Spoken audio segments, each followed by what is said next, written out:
Hoje, então, temos a nossa primeira aula de Estatuto do Servidor Público do Estado do Rio de Janeiro, tá?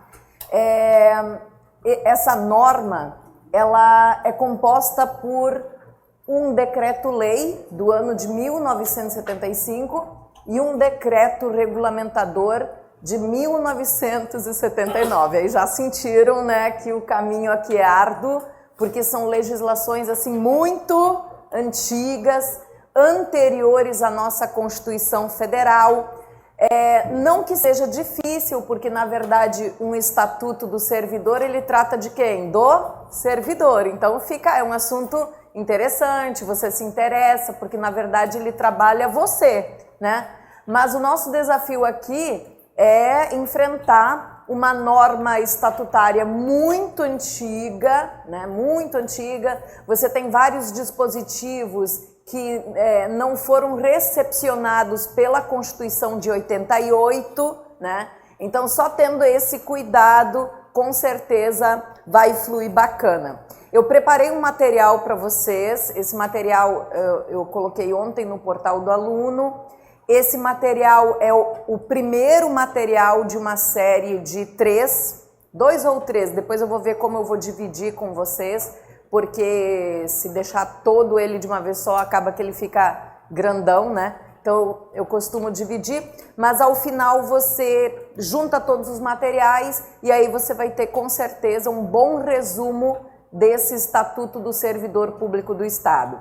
Eu não quero que você busque na internet essa norma, porque ela é muito antiga e você tem vários estatutos na internet que não estão atualizados, alguns estão com a última atualização, mas não teve uma atualização lá de trás, como por exemplo no site da Alerj, no site da Assembleia Legislativa do Estado do Rio de Janeiro, onde você procura as leis estaduais, né? O nosso estatuto ele tá com problema, tá? Então eu quero que você aguarde um pouquinho que eu vou disponibilizá-lo no portal do aluno, tá? E tem um endereço que é da Secretaria de Planejamento do Estado. Lá você consegue esse estatuto bom, atualizadinho, com todas as alterações que foram feitas. Esse endereço eu confio porque eu já avaliei esse estatuto. Agora, o da Alerj, eu não quero que você imprima,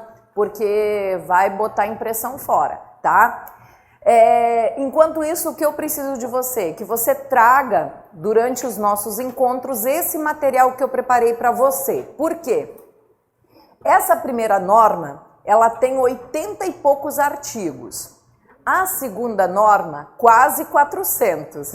Assim, são muitos artigos. Então, o que eu preparei para a gente poder fluir bem e conseguir abraçar o maior número de assuntos do Estatuto? Eu preparei esse resumão para você, tá? Nesse resumo, eu procurei colocar aqueles artigos que você precisa ler, eu vou indicando os artigos, aí depois você pega a legislação e faça a leitura dos artigos que eu vou colocando nesses quadrinhos, nesses esquemas, e aí vai orientando o teu estudo, tá? Como o segundo é uma explicação do primeiro, porque você tem essas duas normas, elas estão lá no teu edital, tá? Lógico, no edital, né, ainda do último concurso, né? Provavelmente vai voltar, com certeza o Estatuto é uma matéria básica de qualquer concurso público no Estado. E o conteúdo programático, ele vai te dar esses 2 decretos, Decreto-Lei 220, Decreto 2479 de 79. O primeiro é o que nós chamamos realmente de o Estatuto, tá? Esse primeiro é o Estatuto do Servidor Público do Estado. É um decreto-lei, hoje a gente não tem mais decretos-leis, né? Hoje essa norma teria força de lei complementar estadual, tá? Porque a Constituição de 88 aboliu o decreto-lei e hoje esta norma, ela foi recepcionada com força de lei complementar, tá? E é o nosso estatuto. Agora, em 79, o governador do estado, ele editou ele editou um regulamento do decreto-lei, porque isso aqui não é um decreto-lei, tá vendo? É um simples decreto do governador, né, que regulamentou aquele estatuto. E o que é um regulamento? Então esse eu vou chamar de regulamento do estatuto. Os dois caem na prova, os dois são super importantes, mas pensa comigo, o que é um regulamento? Um regulamento, ele explica o conteúdo de uma lei. No caso aqui, o regulamento regulamenta o estatuto do servidor. Então entenda, tudo o que está escrito no regulamento foi tirado da onde? Do estatuto, né? Porque ele tem como base o estatuto. Veja, às vezes um artigo do estatuto, ele acabou se transformando num capítulo do regulamento. Um assunto do estatuto, às vezes ele virou todo um capítulo do regulamento, tá? Então o que a gente faz? Até para ganhar tempo e se organizar dentro desse estudo aqui. Você cai direto no regulamento. Isso você precisa entender. Por quê? Porque quando eu estudo o regulamento, eu já estou estudando o estatuto, já que o regulamento regulamenta o estatuto. Ele explica o conteúdo do primeiro, tá? Então, depois que eu colocar lá no portal do aluno a legislação para você, você vai iniciar o teu estudo em qual delas? Na maior, na segunda, na de 1979. É ali que eu quero que você estude, ok? Depois que estudou todo o regulamento, aí beleza, vou dar uma lida no primeiro, no decreto 220, vou dar uma lida. Você vai perceber que você já conhece todos os institutos, já sabe o conteúdo, porque você já estudou no decreto 2479, tá? Então já é a minha primeira dica. Você cai direto no regulamento, se aprofunda nos institutos, lê com carinho os artigos, tá? Que aí você já mata o decreto-lei 220. Pode até se arriscar, vai para a prova sem ler o primeiro. Pode, porque tudo está disciplinado no segundo. Eu fico bem tranquila em falar isso com vocês, ok? Só que tem um detalhe. Qual é o detalhe? Quem é o estatuto? O primeiro, decreto-lei 220. É ele que tem força de lei, tá? Então, depois de 1975 e 1979, o estatuto ele sofreu algumas alterações legislativas. Isso aconteceu. O estatuto ao longo, o direito é assim. O direito vive alterando, né? Então nós tivemos algumas alterações no estatuto, ok? Então a Alerj, o que ela fez? Ela alterou algum artigo, brigadão. Ela alterou algum artigo do decreto-lei 220, tá? Alterou o artigo, só que esta alteração não fizeram no decreto 2479. Opa, professora, então isso é importante. Existem momentos que eles brigam. Um diz uma coisa e o outro diz outra coisa, tá? Como eu vou dizer, pelo ano aqui, certamente você me diria assim, ah, professora, mas qual vale? A norma mais, né, nova? Então seria o 79, é ele que vale. Cuidado, porque pode ser uma alteração que aconteceu no de 75, posterior a 79, e que não foi ajustada no decreto de 79. Ai, professora, então eu já estou desesperado. Não, porque essas briguinhas, elas não passam de umas 6 brigas, tá? Uns 6 pontinhos assim, que aqui ao longo das nossas aulas a gente vai discutir, tá? Vou te dar um exemplo. Por exemplo, você chega aqui no decreto 2021, no artigo 2021 do decreto 220, aí você tem um artigo que vai dizer assim, ó, durante uma suspensão preventiva, depois eu vou explicar esse instituto para você, o servidor do Estado receberá proporcional ao tempo de serviço. Então, se o servidor do Estado sofre um processo disciplinar e durante esse processo disciplinar ele é afastado preventivamente das funções, isso a gente chama de suspensão preventiva, né? esse servidor vai receber uma remuneração proporcional ao tempo de serviço, afinal de contas ele não está trabalhando, mas também seria injusto ele não receber, porque ele pode ser inocente da acusação do processo, né? Então ele recebe proporcional. Agora, quando você chega aqui no decreto 2479, lá no artigo 145, diz que durante uma suspensão preventiva, o servidor ele deixa de receber 1/3. Se ele deixa de receber 1/3, ele recebe quanto? 2/3. Ai, peraí, o 220 falou que ele recebe proporcional. Agora o 2479 está dizendo que ele recebe 2/3. Qual é a regra que vale?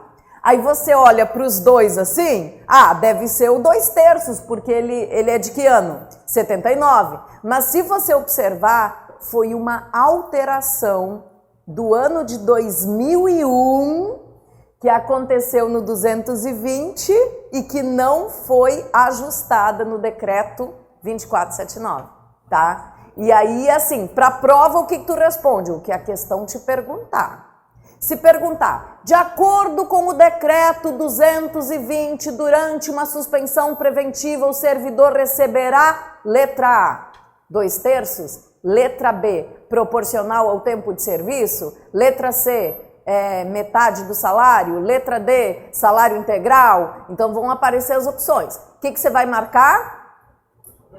Proporcional, porque ele perguntou decreto 220. Mas se cair nos termos do decreto 2479, o servidor durante uma suspensão preventiva receberá 2/3, porque a questão pediu o decreto 2479, ela quer o decreto.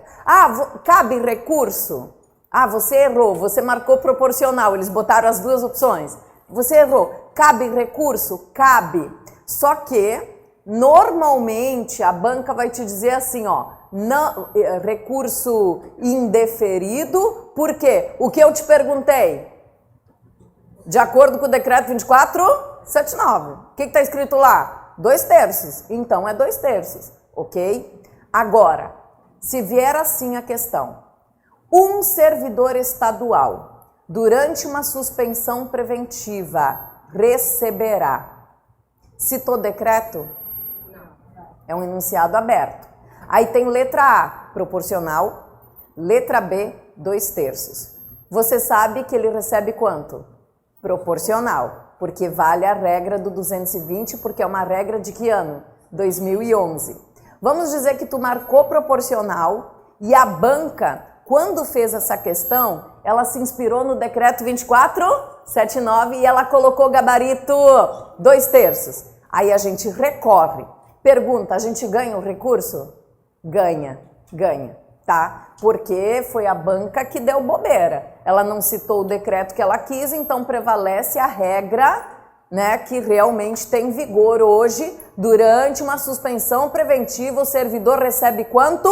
Proporcional ao tempo de serviço, tá? Se ao final do processo disciplinar ele foi declarado inocente, aí ele tem o direito de receber a diferença do dinheiro, porque afinal de contas ele foi declarado inocente, tá? Então é só um exemplo de um assunto que tem o quê? Briga entre os dois, e aí a gente tem que destrinchar o assunto, tá? Mas fiquem tranquilos, porque as briguinhas entre os dois não passam assim de 6 pontinhos do estatuto e que a gente vai assim trabalhando aqui ao longo dos nossos encontros, tá?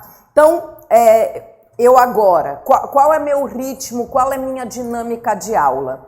Eu sou uma professora das antigas, gente, eu já dou aula há 15 anos, assim, aqui no Sejures, né? Fora do Sejures eu dou aula mais ou menos há uns 18 anos, de estatuto. O estatuto foi a primeira disciplina que eu comecei a dar aula, e como eu sou das antigas, eu gosto de papel. Não adianta, eu gosto de um bom papel na mão, porque eu acho que ele te dá segurança, você tem as informações ali, né? E aí eu gostaria que você imprimisse esse material no teu portal e com ele nós vamos conduzindo a nossa aula, tá? E de que maneira eu trabalho? Esta apostila que está na tua mão, ela foi toda inspirada em que decreto? 2479. Eu estou dentro dele, eu estou caminhando dentro dele, ok? E quando necessário, eu puxo alguma coisa do decreto-lei 220. Quando é necessário? Quando eles brigam.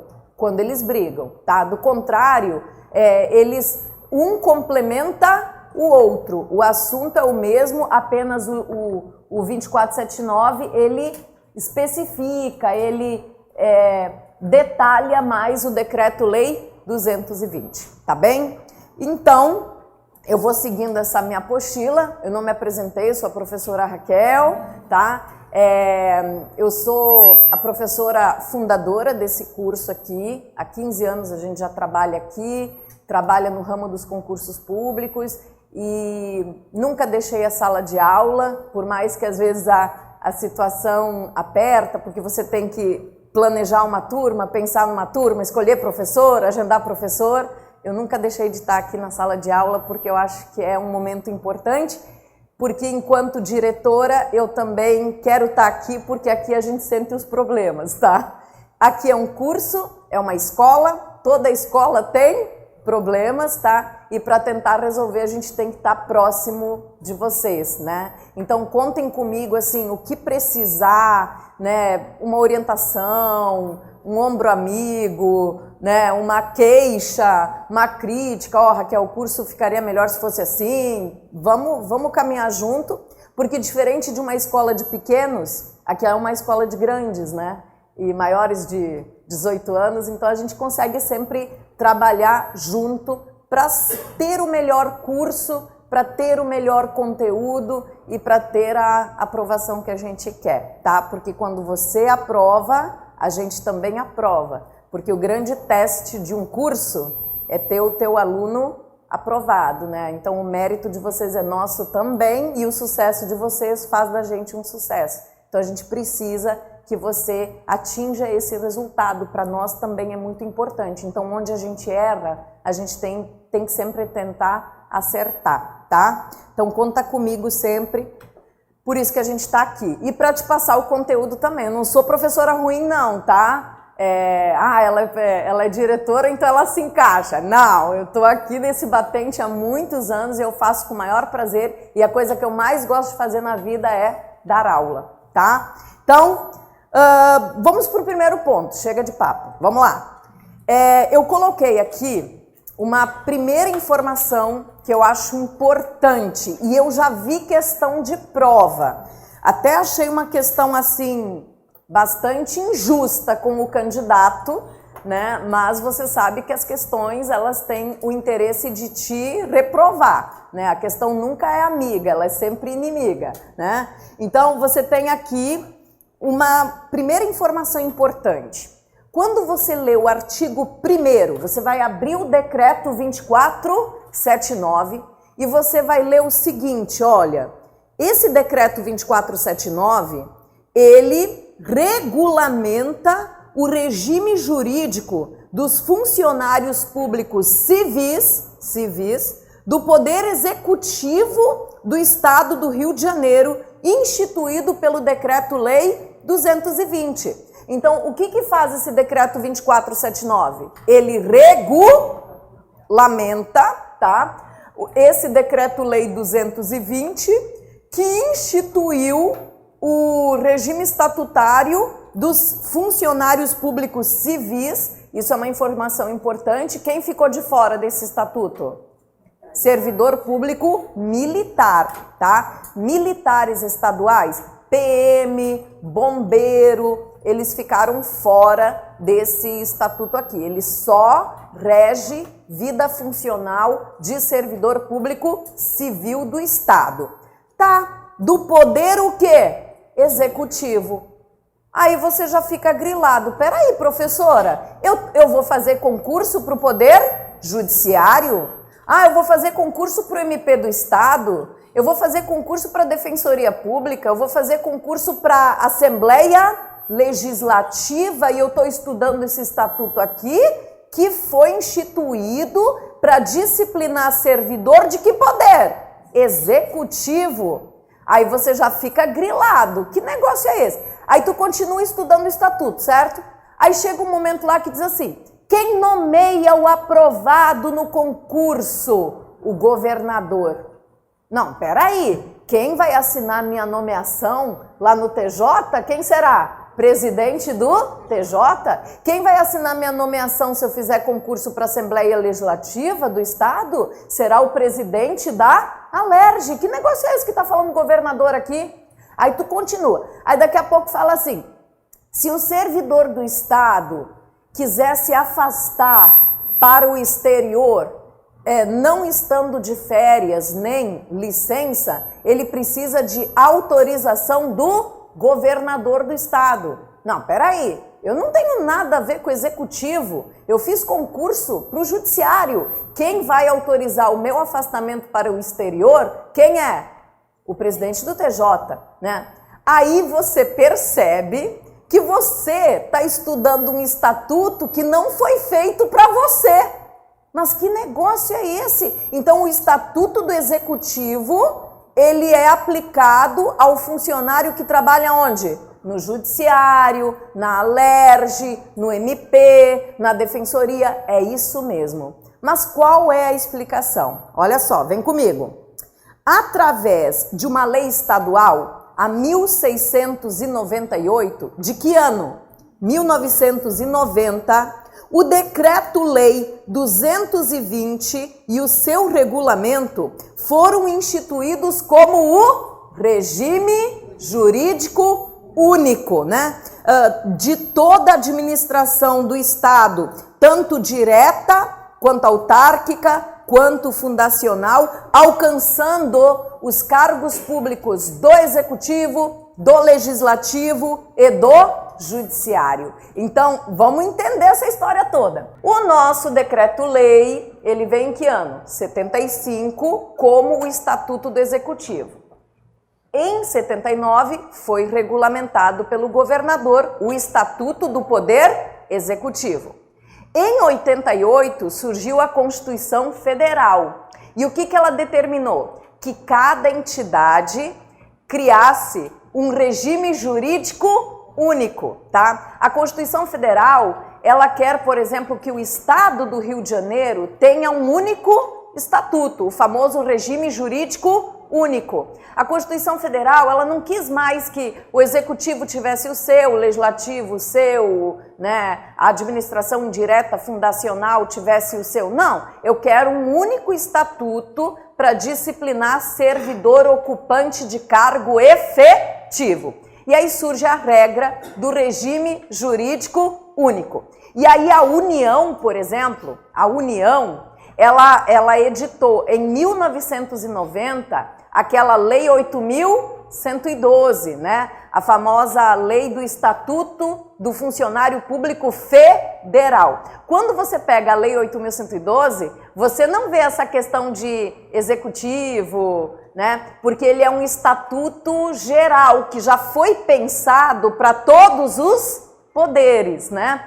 Aí o Estado do Rio de Janeiro também, da mesma forma que a União, ele deveria ter feito um estatuto assim, sabe? Um estatuto que não falasse governador, mas que falasse assim, autoridade competente de cada poder, né? Autoridade máxima de cada poder, um estatuto geral para todos os poderes do Estado, órgãos do Estado.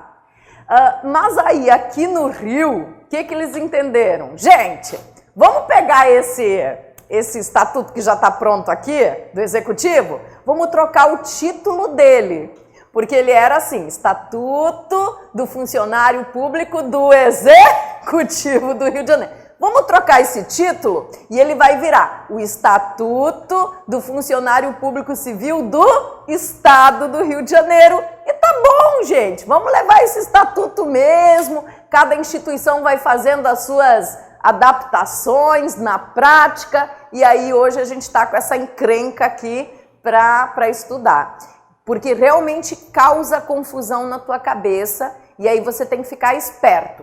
Você que vai fazer concurso para o judiciário, toda vez que lê governador, você tem que interpretar para o teu mundo. Quem é o cara? Presidente do TJ. Ah, eu vou fazer concurso para a Assembleia Legislativa do Rio de Janeiro. Então você sabe que não é governador, é presidente da Alerj. E assim você vai fazendo sempre essa interpretação. Mas o motivo é esse. Em 1990, ao invés dos deputados aqui, né, fazerem um estatuto único que contemplasse um mais geral, assim, vamos dizer, não, eles usaram aquele que já tinha, que era do executivo, e ele passou a ser o estatuto de todos os poderes. E aí vem as questões de prova. Me ajuda aqui. Eu selecionei uma questão para você. É uma questão antiga, tá? Não é banca CESP aqui, não é a banca do teu concurso, ok?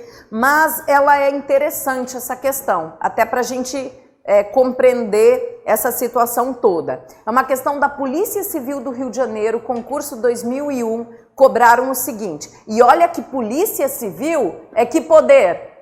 Executivo. Eles podem estudar esse estatuto sem problema nenhum, tá? E vamos lá, imagina você que é do judiciário.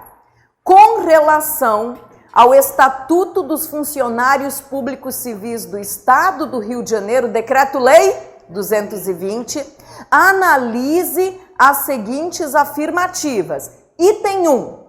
Será aplicado, então pensa, tem que pensar. Esse estatuto, o estatuto de quem, gente? O Estatuto dos Funcionários Públicos Civis do Estado do Rio de Janeiro. Será aplicado também para todos os municípios do Estado do Rio de Janeiro? Aí tu tem que pensar, poxa, esse Estatuto do Servidor Público do Estado do Rio, ele é aplicado para o servidor do município que eu moro? Não. Por quê, gente? Porque município é uma entidade diferente do Estado. Município é uma outra pessoa jurídica de direito público. Município tem a sua própria Constituição, que nós chamamos de lei orgânica. Município tem as suas próprias leis municipais. O município ele tem autonomia legislativa para algumas matérias, dentre elas o assunto servidor público. Então, quando eu faço concurso para o meu município, eu vou ser regido pelo Estatuto do Servidor Público Municipal. Quando eu faço concurso para o Estado, eu vou ser regido pelo Estatuto do Servidor Público do Estado. E quando eu faço concurso para a União, eu vou ser regido pelo Estatuto da União, tá? União, estados, municípios são entidades de direito público com autonomia, né? São pessoas jurídicas distintas. Portanto, esse decreto-lei, ele não é aplicado aos municípios, ele é aplicado ao servidor público do Estado, tá? Próxima pergunta. Esse estatuto, Decreto-Lei 220, não será aplicado para os empregados das empresas públicas e sociedades de economia mista do Estado. Certo ou errado? Certo. Ó, dá uma olhada naquela lei que eu citei de 90, ó. Através da lei estadual 1698 de 90, esse decreto e o seu regulamento foram instituídos como regime jurídico único do Estado, aplicado para quem? Para a administração direta, autárquica e fundacional, ou seja, ele não se aplica a todas as entidades de direito público do Estado. Tem duas que ficaram de fora. Quais? As sociedades de economia mista e as empresas públicas do Estado. Por quê? Porque elas não adotam o regime estatutário para disciplinar o seu servidor. Elas adotam o regime seletista, tá? Tem duas formas de admitir um funcionário para trabalhar na administração pública. Isso está no artigo 37, inciso 2 da Constituição. O que diz o 37, inciso 2 da Constituição Federal? A investidura em cargos públicos e empregos públicos exige aprovação em concurso público. Então, quando você faz essa leitura da Constituição, artigo 37, inciso 2, a investidura em cargos públicos e empregos públicos. O que você tem ali, gente? Você tem duas formas de assumir um vínculo na administração pública. O cargo, que é regime, que regime? Estatutário, e o emprego, que é o regime seletista, tá? Então, você entendeu aqui que o Decreto-Lei 220 e o seu regulamento é o regime estatutário, é o regime que disciplina a vida funcional de um servidor investido em cargo ou emprego? Cargo, tá? E este regime foi adotado por quem? A administração direta do Estado, quem mais? As fundações públicas e também as autarquias, as autarquias e fundações públicas. Agora, as sociedades de economia mista e as empresas públicas não adotaram esse estatuto porque ali, qual é o regime de admissão? Seletista. Tá show? Portanto, o item 2 está o quê? Certo. Item 3, vamos seguir. Esta legislação somente se aplica aos servidores do Poder Executivo. Certo ou errado? Errado, né? Errado. Agora, se não tivesse uma maluquinha falando aqui contigo que em 90 teve uma lei que transformou o Estatuto do Executivo no Estatuto de todo o Estado. Você sozinho, estudando sozinho em casa, você compra um estatuto, certo? Ah, eu vou baixar um estatuto da internet, eu vou ler o primeiro artigo. O que ele diz? Este estatuto, ele rege a vida funcional de um servidor que trabalha onde? No Executivo. E esse concurso era para que cargo? Inspetor da Polícia... Inspetor não, oficial de cartório da Polícia Civil. Ele é de que órgão? De que poder? Executivo. O cara não teria nem como desconfiar, porque ele faz um concurso para o Executivo, estuda um estatuto que é do Executivo e cai na prova perguntando para ele. Esse estatuto se aplica somente para o Executivo? Nossa, não. Ele se aplica para quem? Para o Executivo, para o Judiciário, para o Legislativo, para as autarquias. Ele só não se aplica para que entidades? Empresa pública e sociedade de economia mista do Estado, tá? Então, aqui você tem só uma alternativa correta, qual? O item 2, né? O item 2, então eu fico com o gabarito letra B de bola, tá? Por que eu acho essa questão difícil? Porque ela não ajuda aquele aluno que só comprou um estatuto e saiu lendo, tá? Ela é uma questão que exigiu um pouco mais de raciocínio do candidato e muito embora essa lei que eu citei aqui para vocês, a 16.698 de 90, não está no teu conteúdo programático, para acertar essa questão, você tinha que ter conhecimento da existência desta lei, do contrário, fica bem mais difícil. Fechou? Bom, próximo ponto, tá? No teu estatuto, já no artigo 1º aqui do Decreto 2479, você vai estudar o conceito de funcionário público, tá? O nosso estatuto, gente, por ser uma norma muito antiga, ele usa essa expressão que hoje nem é muito comum, funcionário público, né? Ah, eu serei um funcionário público do Estado. Hoje é mais natural você falar eu serei um servidor público, porque a expressão servidor público, ela está na Constituição de 88. Então, depois da Constituição de 88, foi adotado assim a linguagem, essa expressão servidor público, que vem de servir o público, que é a tua grande missão enquanto servidor, servir o público. Já funcionário público vinha da ideia de exercer uma função pública, né? Então eles mudaram um pouco essa conotação para servir o público, servidor público. Agora, dizer funcionário público está errado? Não, são sinônimos, tá? Funcionário público, servidor público, são sinônimos, apenas a expressão servidor público, ela é adotada mais na Constituição.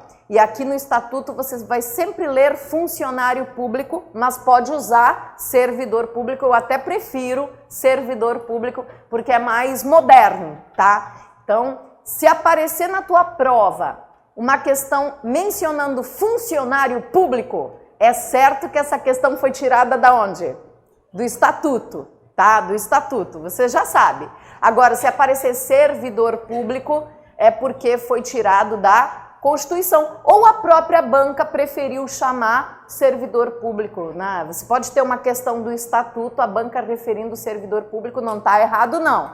Eu só estou te dizendo que, num bloco de questões, se aparecer uma questão funcionário público, já é uma pista que está te mandando para qual norma? Estatuto do servidor.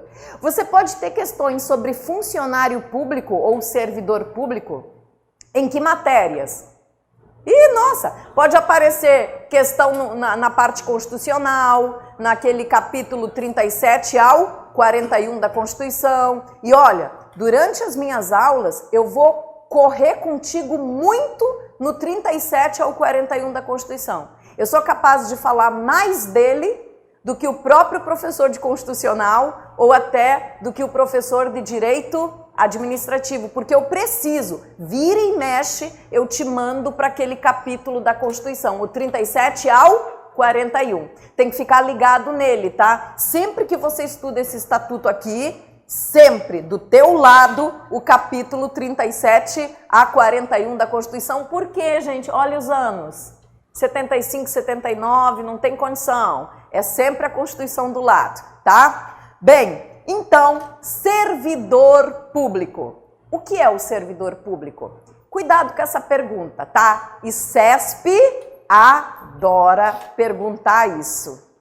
Existe um conceito de servidor público em sentido amplo. E eu já vi questões CESP nesse sentido. Servidor público em sentido amplo. Quem é essa pessoa?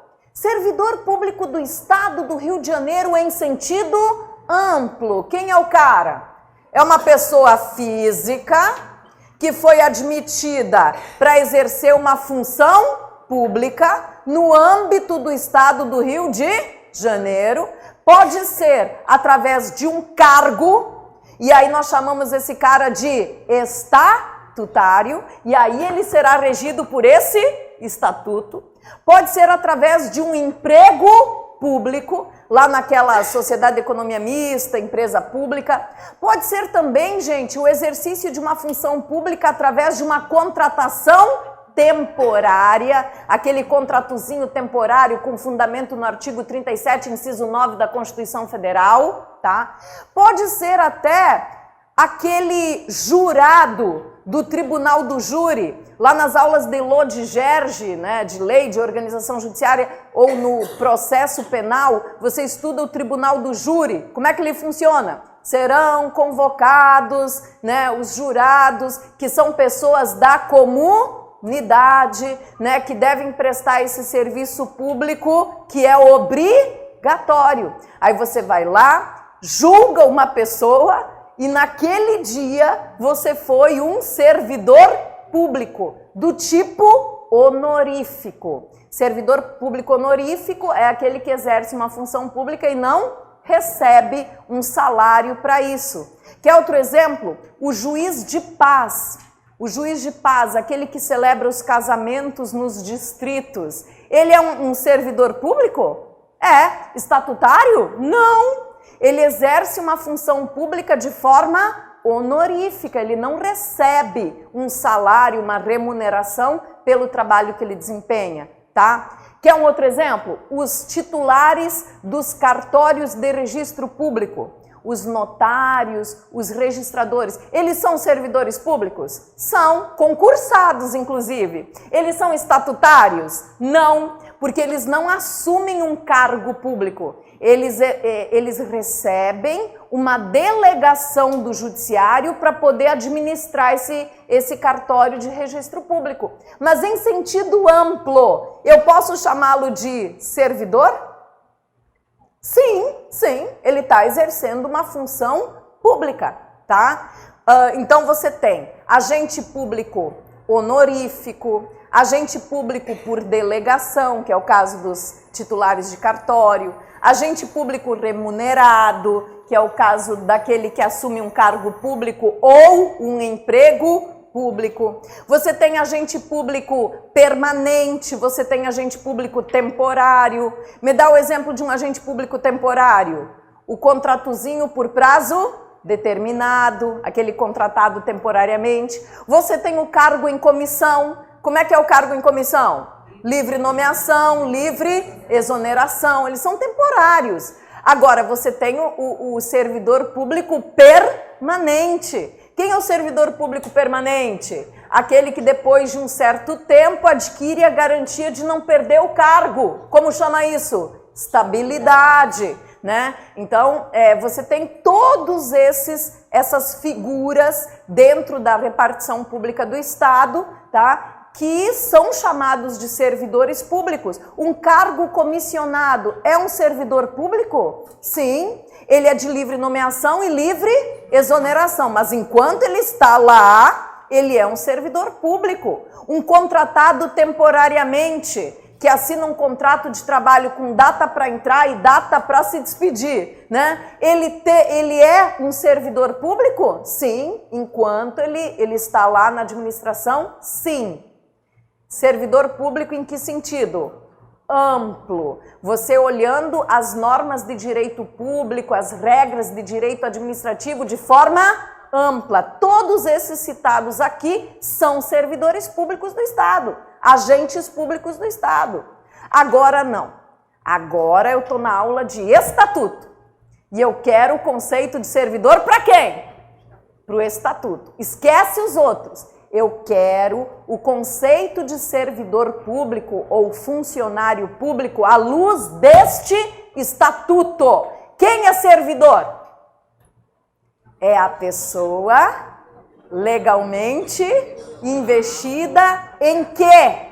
Cargo público estadual, que pode ser de provimento efetivo ou de provimento em comissão, tá? Então aqui, durante os meus encontros, nós vamos estudar esse servidor. Esquece os outros.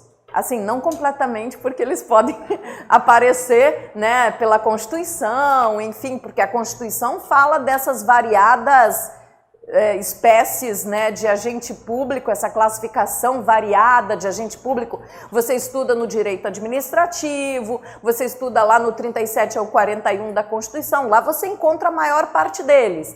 Tá, o empregado público, o estatutário, o comissionado, o contratado por tempo determinado, isso tudo você estuda lá. Mas aqui, nos meus encontros, nós vamos trabalhar você, amanhã, um servidor titular de um cargo público aqui no estado do Rio de Janeiro. E esse cargo público tem de dois tipos. Existe o cargo público de provimento efetivo e o cargo público de provimento em comissão. E a gente vai estudar, então, as formas de preencher esses cargos.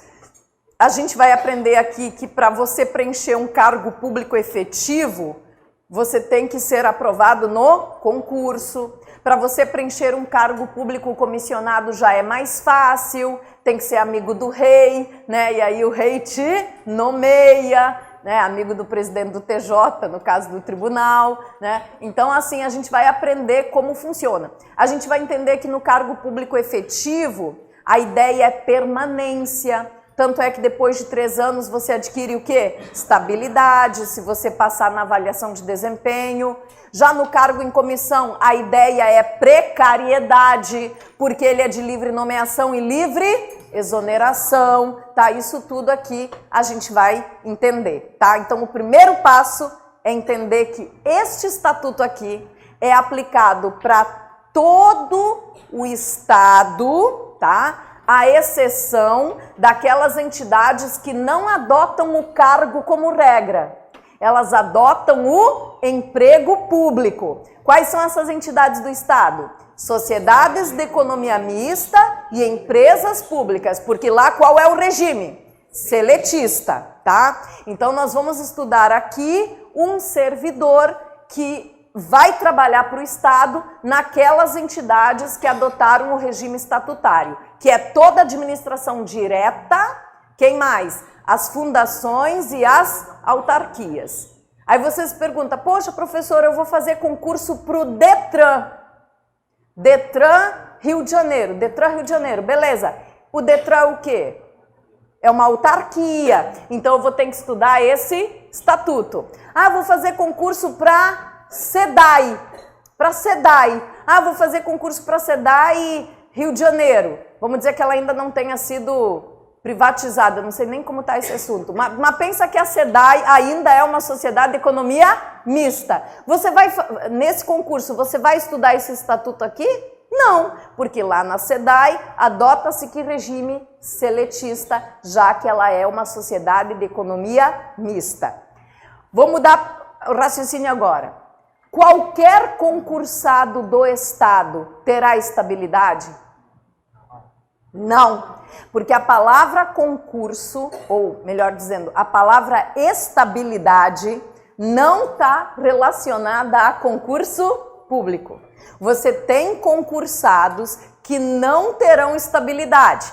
Quem é o exemplo? Os empregados públicos, tá? Aquele que faz concurso para uma sociedade de economia mista, para uma empresa pública, ele faz concurso, é uma exigência, no entanto, ele é um empregado público. E empregado público não tem estabilidade. Empregado público recolhe FGTS, que é o fundo de garantia, se ele sofrer uma dispensa sem justa causa, tá? Estabilidade mesmo é uma palavra que está relacionada a cargo público efetivo que você tem aqui no regime estatutário. É só ler o artigo 41 da Constituição. Serão estáveis após 3 anos de efetivo exercício os nomeados em cargo público efetivo, tá? Então não é qualquer concursado que terá estabilidade, só aquele concursado para cargo público efetivo,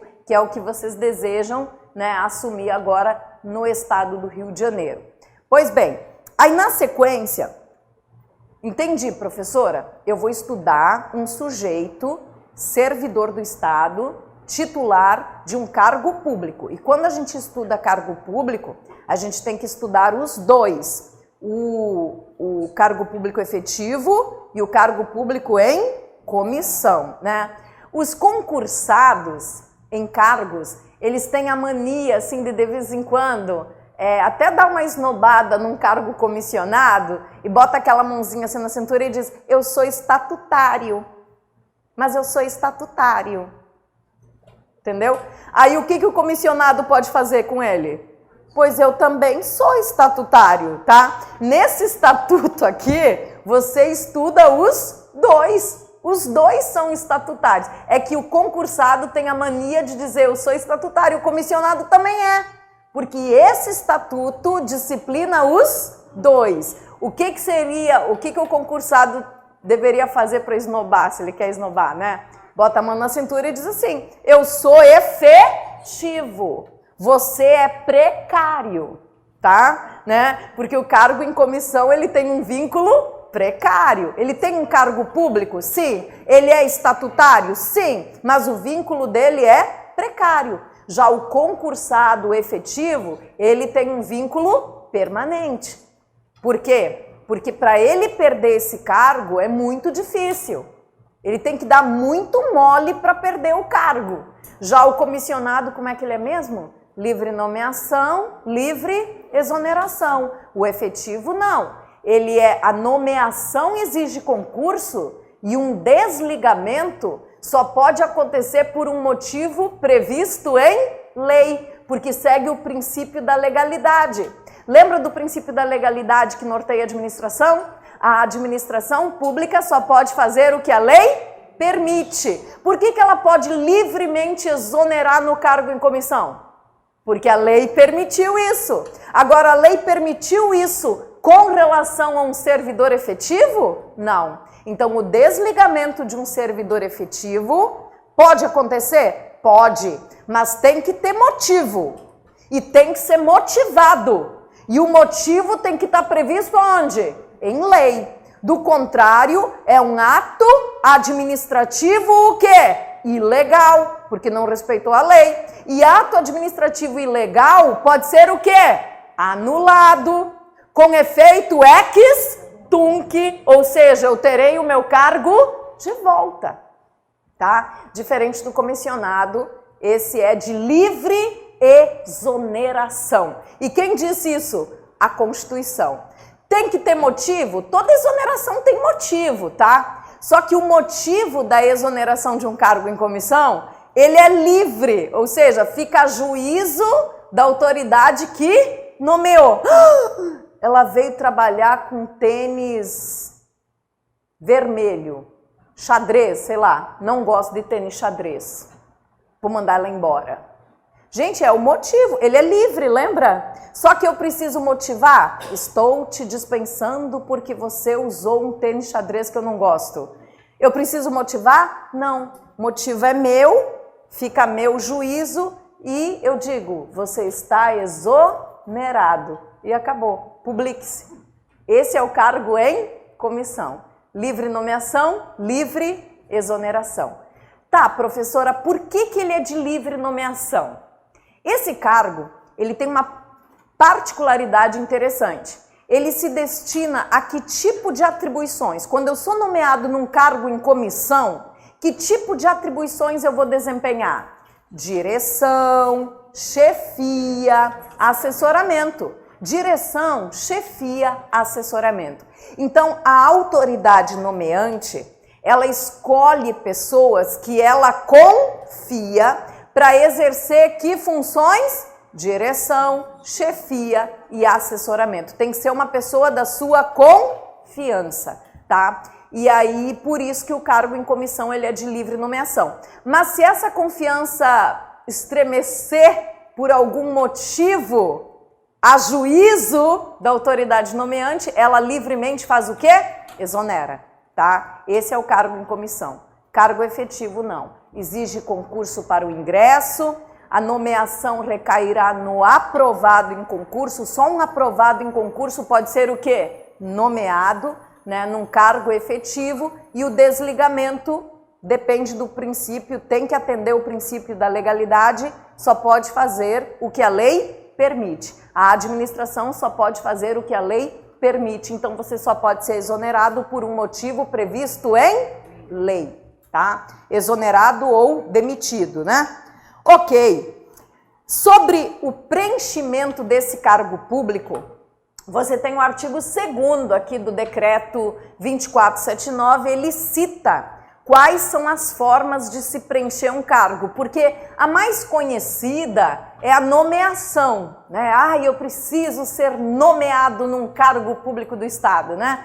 A nomeação é uma forma de preencher cargo, mas não é a única. Existem outras formas de preencher cargo, elas foram citadas no artigo 2º, quais são? Reintegração, além da nomeação, reintegração, aproveitamento, readaptação, recondução e existem outras formas, tá? Reintegração, aproveitamento, readaptação, recondução e outras formas. Por exemplo, você tem a promoção. A promoção é uma forma de preencher cargo público também, mas ela não foi citada pelo estatuto. Mas vocês estudam a promoção? Sim, vocês estudam a promoção na lei do teu plano de carreira, tá? Então, o próprio estatuto diz, esse rol que eu tô te dando aqui não é taxativo.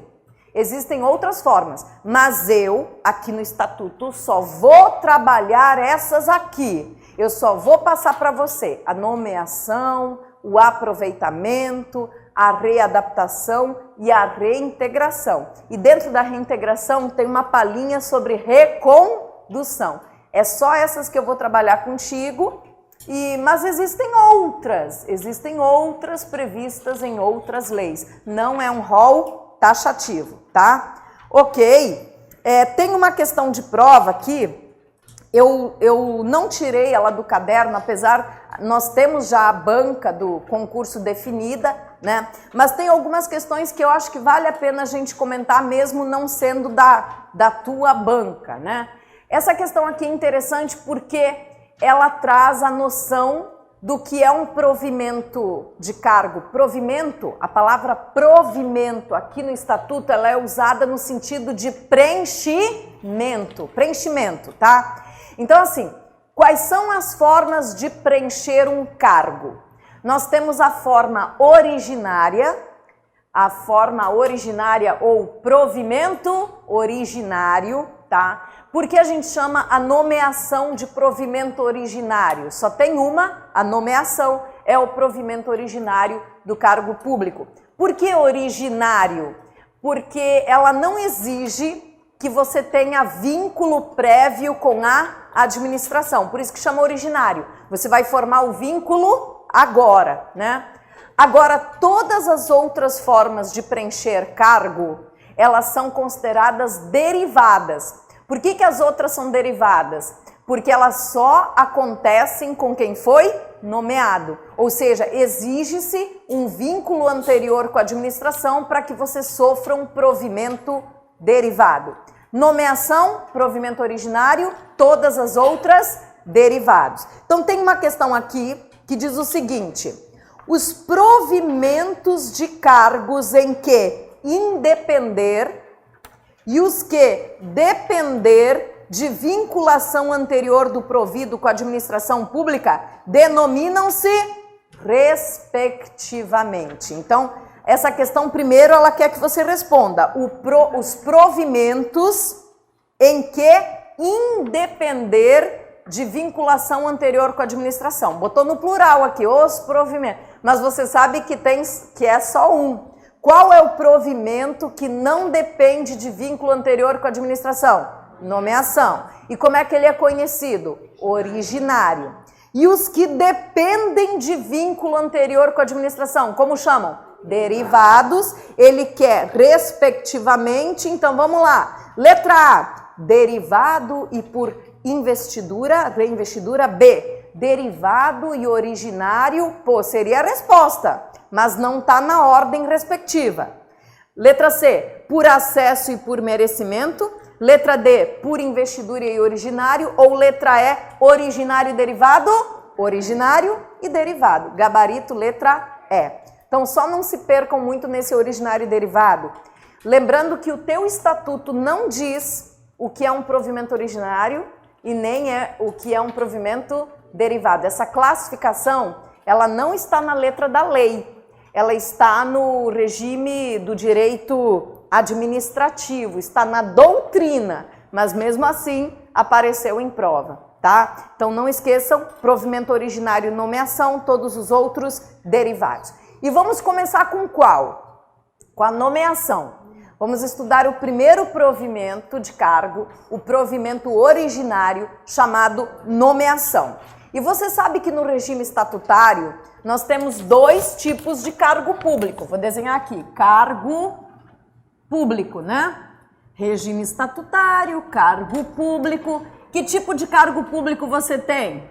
Cargo público efetivo, né? Cargo público efetivo e cargo público em comissão. Cargo público efetivo e cargo público comissionado. Esses são os dois tipos de cargo que estudamos no regime estatutário. Perfeito. Aí o que você tem que saber? Que nos dois, a forma de preenchê-lo originariamente se chama como? Nomeação. Nomeação. Perfeito. Tá. Aí no cargo público efetivo, esta nomeação exige o quê? A aprovação em quê? Aprovação em concurso público, né? Aprovação em concurso público. Já no cargo em comissão, a nomeação é feita de que forma? Livre. Livre nomeação da autoridade competente. Perfeito. O que é nomeação? Primeiro ponto para a gente pensar. O que é uma nomeação? Ah, professora, é um ato administrativo que determina o preenchimento de um cargo público que se encontra vago, né? Então, nomeação é o ato da administração que preenche um cargo público que se encontra vago. Esse ato administrativo, pelo princípio da publicidade, ele é publicado em diário oficial, tá?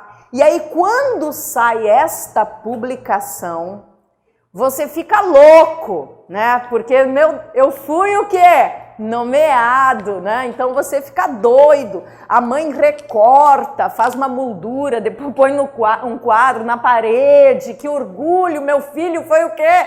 Nomeado, né? É o momento que eu acredito que a gente mais comemora, né? É a nomeação. Só que a nomeação, pessoal, ela não te garante investidura. Lembra do conceito de servidor? Servidor é a pessoa legalmente investida. Servidor não é a pessoa legalmente nomeada. Olha o conceito de servidor, eu te dei ele. Aqui para o estatuto, logo no primeiro artigo, lá no parágrafo, você tem: servidor é a pessoa legalmente investida em cargo público, seja ele efetivo ou em comissão. Então, para você ser chamado de servidor, você precisa ser o quê? Investido. Aí vem o momento da tua investidura. Aí tem que saber qual é esse momento. É com a nomeação? Não. Não é com a nomeação. Porque se der uma coisa errada, você não assume esse cargo. A nomeação não te garante. A nomeação, ela é apenas o seguinte: olha, o sujeito aqui fez concurso, nós selecionamos ele e nós vamos colocá-lo no cargo aqui, tá? Você tem a garantia desse cargo por quanto tempo? 30 dias, que é o prazo da investidura. Em 30 dias você deve manifestar a tua vontade. Gente, eu aceito, onde eu assino, eu quero ter o quê? Investidura. Isso depende de você. A nomeação é um ato da administração, mas a investidura depende da manifestação de vontade do servidor. Por que a nomeação não poderia ser a investidura, gente? Olha só, às vezes você faz um concurso público e a validade do concurso vai passando e você não é nomeado. Tem concurso que você até esquece que você fez, tem tanto tempo que você fez, que um belo dia te ligam: ah, você foi nomeada. Sério? Qual foi o concurso? Né? Então você tem que puxar na memória que concurso foi esse que eu fiz, muitas vezes há 4 anos atrás, há 3 anos atrás, né? E aí quando a administração resolve te nomear, talvez você não queira mais aquilo que lá atrás você queria muito, né? Por quê? Porque você ganhou na Mega Sena, você, casou com um milionário, tá morando lá fora, você, abriu um negócio, um comércio e tá dando super certo, ou passou em outro concurso público e foi o quê? Nomeado, né? Então, essa nomeação não te interessa mais e você não vai assumir esse cargo, tá? Por isso que a nomeação, por ser um ato só da administração, não tem a tua manifestação de vontade, ele não é o momento da tua investidura. Tá, professora, mas qual é o momento da minha investidura aqui no estado do Rio de Janeiro? No cargo efetivo é quando você entra em exercício. No cargo em comissão é quando você toma posse. Aqui no estado eles conseguem, gente, eles colocaram o ato de investidura no cargo efetivo com o exercício, o que é muito diferente de todos os estatutos que eu já vi na minha vida, porque normalmente os estatutos colocam investidura com a posse, tá? Mas aqui no estado do Rio, isso é uma diferença, principalmente para quem veio de Lei 8.112, toma muito cuidado. Aqui no estado, a investidura no cargo efetivo é quando você entra em exercício. Tá, professora, mas o que significa entrar em exercício? É o teu primeiro dia de trabalho. No teu primeiro dia de trabalho você pode dizer: gente, hoje eu me transformei de lagarta em borboleta. É no dia que você entra em exercício. No teu primeiro dia, aquele dia que você chega com aquele papel que você ganhou no dia da posse. Tem posse, gente? Tem, uma posse bonita. A tia Raquel aceita convites, tá? Pra ir pra posse, que eu adoro. Aí, tem posse, vocês vão ter posse. Nossa, lá no TJ a posse é linda, é uma cerimônia, o presidente do TJ participa, discursa, corregedor, é muito bonito, assim, eu já fui em posses do TJ. Tem posse, mas ela não é o momento da tua investidura. Você vai lá, assina o papel, e é interessante, você sobe lá que eles te chamam, né? Aí você tem 2 papéis na tua frente. O papel da posse, que você vai assinar, e o papel da lotação, que naquele momento tu fica sabendo aonde você vai trabalhar. Aí tem gente que esquece, fica lá em cima olhando. Nossa, mas eu caí, caramba, mas eu caí, sei lá, em Queimados. Eu não queria Queimados, poxa, eu queria ficar em Nilópolis. E o cara até esquece de assinar o termo de posse, porque ele recebe esses 2 documentos, né? A posse que ele assina e o documento de lotação. Esse documento de lotação é o documento que você vai entregar no teu... Porque aí você já sabe, poxa, eu vou trabalhar em Queimados, na 3ª Vara Cível. Aí você tem que comparecer em Queimados, junto à 3ª Vara Cível e entregar para o juiz este papel. Aí naquele belo dia que tu chega perante o juiz da vara e entrega o documento, excelência, eu sou o seu mais novo técnico judiciário. Aí ele, sim, pois não, vai lá, senta na mesa, tá cheio de processo lá, já começa logo, porque tá tudo atrasado. Esse é o momento emocionante da tua investidura, tá? Aqui no estado do Rio. Olha, eu já dei aula de muito estatuto. O único estatuto diferente é o do estado do Rio, tá? Porque normalmente a investidura é com a posse, né? É aquele momento que você presta juramento, você assina, você aceita, né? Você assina aquele documento de que aceita as atribuições, as responsabilidades, os direitos também, né? Eu aceito tudo, gente, onde eu assino, aquele dia bonito que tu posta no Facebook, no Instagram, assinando com muito orgulho o termo da posse. Mas não é o momento da tua investidura. O momento mesmo é no primeiro dia de trabalho, quando entra em exercício. Tem também, assim, primeiros classificados, podem escolher também. Ah, ela está comentando aqui um lance interessante, que se você ficar lá nos melhores classificados, né, você pode escolher, né, onde você vai cair. Olha, já foi assim. Eu já participei de concursos que realmente aqueles que ficam nos primeiros lugares acabam escolhendo, mas na última posse que eu participei, foi em 2015, a posse do TJ, eles descobriram o local de trabalho lá no dia da posse, naquele documento, tá? De repente a pessoa... eu encontrei aqui alguém que quer Caxias. E eu caí em Caxias, aí, poxa, e a pessoa caiu em Queimados, eu quero Queimados. Então, levando essa questão lá para a corregedoria, talvez consiga, sim, remanejar, tá? Do contrário, uma remoção, pelo menos para outra região, é só depois de 2 anos, tá? Porque o concurso do TJ, ele é regionalizado. Naquele dia do concurso do TJ, na verdade, estão acontecendo vários concursos do TJ. Porque você escolhe uma região, concorre com as vagas daquela região e com os candidatos que se inscreveram para aquela região, tá? E aí, essa escolha, ela é tão importante quanto estudar para a prova. Não vá escolher errado, gente. Eu já escolhi errado o concurso do TJ, por isso que eu falo.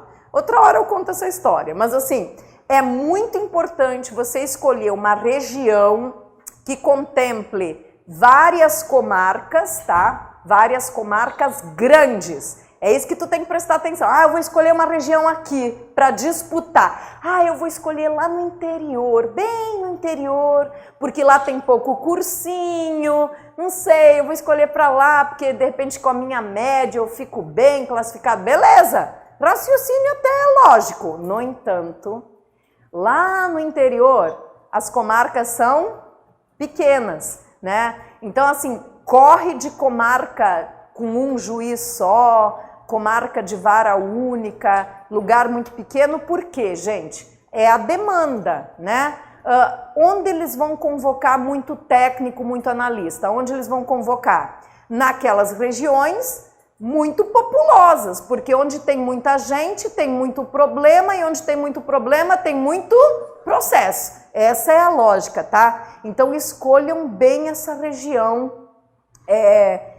Lógico, como tá gravando, talvez você pode morar em outro canto do estado, né? O nosso curso aqui fica na Baixada Fluminense, é onde eu amo escolher vaga, é a Baixada Fluminense. Acho que você tem que escolher para cá. Agora, estude bem. Ah, eu não quero morar na Baixada, eu quero sair daqui, eu quero ir para outra área do Rio, eu quero ir para a região da Serra. Beleza? Mas observe o tamanho das comarcas, sempre isso. Não escolha uma região que tem comarca muito pequena, tá? Isso é furada. A menos que seja assim, é o meu sonho morar lá. Se é o teu sonho de vida, né, vai com tudo, mas saiba que lá chama menos. Se a tua ideia é passar no concurso, aí essa questão de escolher uma boa região para disputar é importante. As melhores regiões são a capital, né? Baixada Fluminense, que a capital é a primeira, Baixada Fluminense é a quarta, Niterói, São Gonçalo, Maricá é a segunda, que é boa também, uma região grande. São Gonçalo é muito populoso, Niterói também. Assim, são as melhores regiões, as 3 melhores regiões. Aí depois, gente, você tem que avaliar muita coisa, tá? Avalia bastante. Ah, eu quero viver lá, meu sonho é morar lá, beleza. Mas quem sabe você entra no TJ, trabalha 2 anos, né? E depois tenta realizar esse sonho de repente, sei lá, morar mais para serra, para praia, enfim, tá? Pensa em passar. Hoje você tem que pensar em entrar no TJ. O TJ, na minha opinião, é o melhor concurso, eu sempre falo. O TJ é um concurso acessível, porque justamente ele é regionalizado, por isso que ele é bom. Então, foquem nessa questão, observe o tamanho das comarcas e escolha bem esta região. Primeira, quarta, segunda, né? Vocês é quarta, já tive esse papo com vocês, né? Nem converse comigo diferente. Bem, aí ok. Bom, já sabe, concurso regionalizado, você é nomeado, vai tomar posse, você é nomeado naquela região que você escolheu, ok?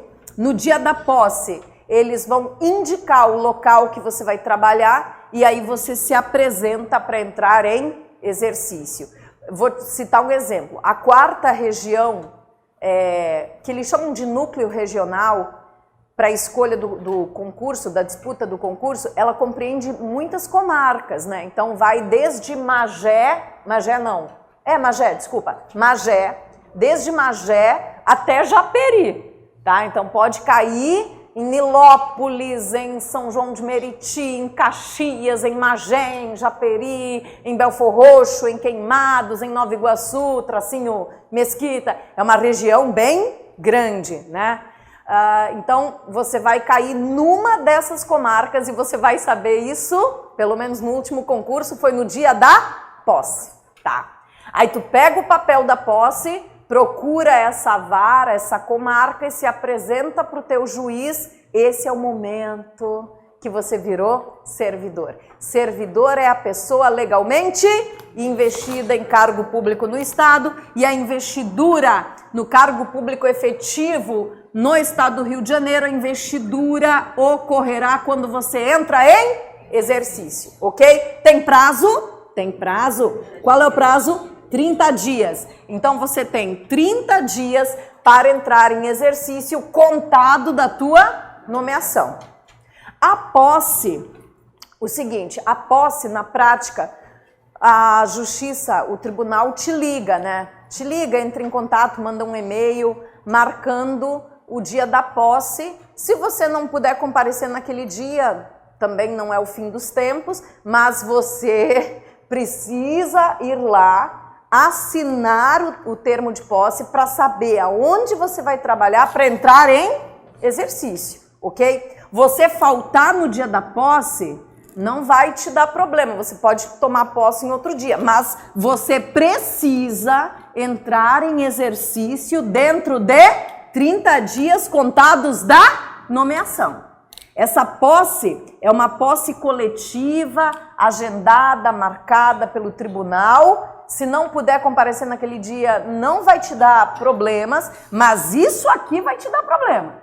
Se você não entrar em exercício, e para entrar em exercício, tem que tomar posse. Se você não entrar em exercício no prazo, qual é a consequência? Será tornado sem efeito o ato da tua nomeação. Será tornado sem efeito o ato do provimento se a investidura não ocorrer no prazo. E como funciona isso? Eles publicam em Diário Oficial. A nomeação da Raquel Stasiak, publicada no dia tal, nesta data, torna-se sem efeito, por decurso do prazo da investidura, tá? Porque as opções vão ser assim, ó. O nomeado, mesmo tendo tomado posse no cargo efetivo, não compareceu para o exercício no prazo previsto em lei. Letra A, será exonerado? Letra B, será demitido? Letra C, será dispensado? Letra D, será tornado sem efeito o ato do seu provimento? Será tornado sem efeito o ato do seu provimento. Se essa pergunta fosse federal, será exonerado, tá? Porque no federal, só para a gente comparar, você é nomeado, a posse é a investidura, e daí se você não entra em exercício, você é exonerado. No estado do Rio, mesmo tendo tomado posse, se você não entrar em exercício no prazo, será tornado sem efeito o ato da nomeação. Então eu chamo muita atenção aqui para quem estudou muito a Lei 8.112. Cuidado! Se cair na prova o nomeado que tomou posse, mas não entrou em exercício no prazo previsto em lei, letra A, será exonerado, ou letra B, o seu provimento será tornado sem efeito? O seu provimento será tornado sem efeito. Se fosse uma pergunta federal, o gabarito seria letra A, tá? Mas é uma pergunta do Estado, então será tornado sem efeito o ato da nomeação. Já no cargo em comissão, cargo em comissão, qual é o momento da investidura? Com a posse. Aqui, investidura com a posse, depois vai entrar em... Aqui é o seguinte, o cara foi nomeado, tomou posse, mas não entrou em exercício, qual é a consequência? Ser exonerado. Aqui, o cara foi nomeado, tomou posse, mas não entrou em exercício, qual é a consequência? Ser tornado sem efeito o ato da nomeação. É diferente. Entenderam isso, gente? Tá? Aqui são 30 dias para a posse e aqui são 30 dias para o exercício, ok? Essa questão da posse aqui, ela é tão complexa que tem professor, e aí eu te explico isso porque você pode ter aula com outro professor de estatuto. Ele pode te dizer que não tem posse, tá? Porque realmente quando você estuda o estatuto, a sensação que você tem é que não tem posse no cargo efetivo. Por quê? Porque o estatuto não fala da posse em nenhum momento. O estatuto diz, no cargo efetivo o sujeito é nomeado e em 30 dias deverá entrar em exercício. E o exercício é o momento da investidura, tá? Eu coloquei aqui a posse para te explicar. Tem posse, mas ela não foi objeto de como eu vou dizer, de relevância pelo estatuto. Ela não foi citada no estatuto, mas ela existe, ok? Ela existe. Já no cargo em comissão, a posse é o momento da investidura. Tá, então me diga, qual é o momento da investidura no cargo efetivo? Com o exercício. No cargo em comissão? Com a posse. Tem prazo da investidura? Tem. Qual é o prazo? 30 dias. No cargo efetivo, se o sujeito nomeado, mesmo tendo tomado posse, não entrar em exercício no prazo, será tornado sem efeito a nomeação. No cargo em comissão, se o nomeado não tomar posse, será tornado sem efeito a nomeação. Mas se o empossado não entrar em exercício, será o quê? Exonerado, tá? Por que exonerado? Porque ele virou servidor lá ao tomar o quê? Posse. Aí ele virou servidor ao tomar posse no cargo em comissão. Se ele não entrar em exercício, será exonerado. Até aqui tá tudo bem, gente? Tá? Então eu fiz um quadrinho aqui, na página 2.4, falando da nomeação. A nomeação é o provimento originário de cargo, acontece de forma diferente no cargo em comissão para o cargo efetivo. A nomeação no cargo em comissão, ela é feita de forma livre. A única restrição que a gente tem na lei, né, é a questão da súmula vinculante número 13 do Supremo Tribunal Federal. Mais ou menos em 2008, final de 2008, o Supremo Tribunal Federal editou essa súmula. A súmula vinculante número 13, ela vincula, toda a administração pública tem que obedecer, tá? E ela diz o seguinte, é vedado a nomeação em cargos comissionados de parentes da autoridade. Até que grau? 3º grau, tá? Porque até 2008, assim, em termos de lei, de súmula, nós não tínhamos nada. Ou seja, a nomeação era livre. Aí as autoridades, elas nomeavam parentes sem problema nenhum. Alguns condenavam moralmente, porque nós temos o princípio da moralidade dentro da administração pública. Poxa, não é legal, né, nomear parente, porque as pessoas podem interpretar, mas assim, pô, é parente. Mas também, por outro lado, a autoridade, ela pode confiar muito num parente dela, achar que ele tem competência e querer nomear. Porque qual é o elo que liga uma autoridade a um cargo em comissão? Esse elo se chama confiança, entendeu? Então eu vou colocar como diretor do departamento de licitação, que depois eu respondo. Quem que eu vou colocar? Uma pessoa da minha confiança. Poxa, quem são as pessoas que a gente mais confia? Também não é uma regra 100%, né, gente? Mas normalmente é a família, né? As pessoas que a gente mais confia. Poxa, quem é a pessoa que não vai me sacanear nunca na vida? A minha mãe, né? Então vou colocar a minha mãe como diretora do departamento de licitação. Pelo menos eu sei que ela jamais fará uma licitação que vai me comprometer. A minha mãezinha querida, tá? Ou o papai, ou assim um irmão, né? Uma pessoa que você confia. Perfeito. Só que com o tempo o Supremo entendeu o seguinte, olha, a administração pública, ela não pode ter aquelas relações muito familiares, entendeu? Porque uma relação mistura muito essa questão da família, né? Aí a mãe não obedece o filho, aí eu chego para a mãe, eu não quero que você faça essa licitação, mas minha filha, né? Aí tem aquela relação familiar que não é profissional, né? E aí o Supremo Tribunal Federal disse assim, olha, eu não quero mais parentes das autoridades, até que grau? 3º grau.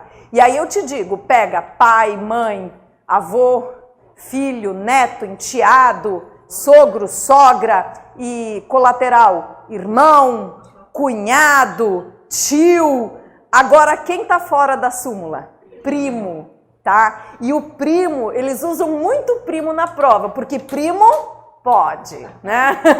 Tá, primo pode. Então, lembrem-se o seguinte, a súmula vinculante vai até os parentes de terceiro grau, proíbe mesmo, isso é desde 2008, a administração pública ainda está caminhando nesse sentido, tá? Proibido, vai até terceiro grau, quem está liberado? Primo, quarto grau. Pergunta? Não, a senhora já respondeu, primo de quarto grau pode, primeiro grau não. Legal, ela levantou. Professora, você falou primo de quarto grau pode, de primeiro não pode. Não, o primo é teu parente de quarto grau, tá? Não, pra lei, não tem nada desse negócio de primo de primeiro grau, primo de segundo grau. O primo é teu parente de quarto grau. Olha só, eu vou desenhar isso, porque em vários momentos do estatuto eles colocam primo parente de segundo, parente de terceiro. É interessante você saber. Você tá aqui, tá? Você tá aqui, eu, ok? Você tem os parentes na linha reta, que não ficou nada reta, mas tudo bem. Linha reta. E na linha o quê? Colateral.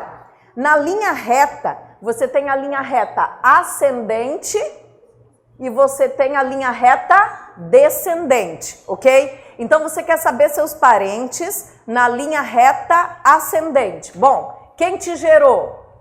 Pais, né? E quem gerou os pais? Avós. E tem bisavós, mas também não vamos tão longe, tá? Aí você quer saber teu parentesco. Bom, de você até os teus pais, quantos graus? 1 grau. Dos pais para os avós, 2. Então, os teus pais são os teus parentes de primeiro grau na linha ascendente, teus avós, segundo grau na linha ascendente. Na linha descendente, você tem os filhos e tem os netos, né? Então, você está aqui. Você para o teu filho, quantos graus? Primeiro, e netos, segundo grau, tá? Então, os teus pais, teus filhos, são parentes de primeiro grau, os teus avós, teus netos, parentes de segundo grau, na linha reta. Na linha colateral, o teu parente mais próximo quem é? O irmão. O teu parente mais próximo é o irmão. Na linha colateral, não existe parente de primeiro grau. O teu parente mais próximo, na linha colateral, é o teu irmão e ele é teu parente de segundo grau. Por quê? Quem gerou teu irmão? Os pais. Então você tá aqui, né? Pais, irmão. 1 grau, 2. O teu irmão é o teu parente de segundo grau, tá? E o teu sobrinho? Terceiro grau. O teu sobrinho é o teu parente de terceiro grau. Agora na linha colateral tem o tio também, tá? O tio tá aqui. Vamos lá. Quem gerou teu tio?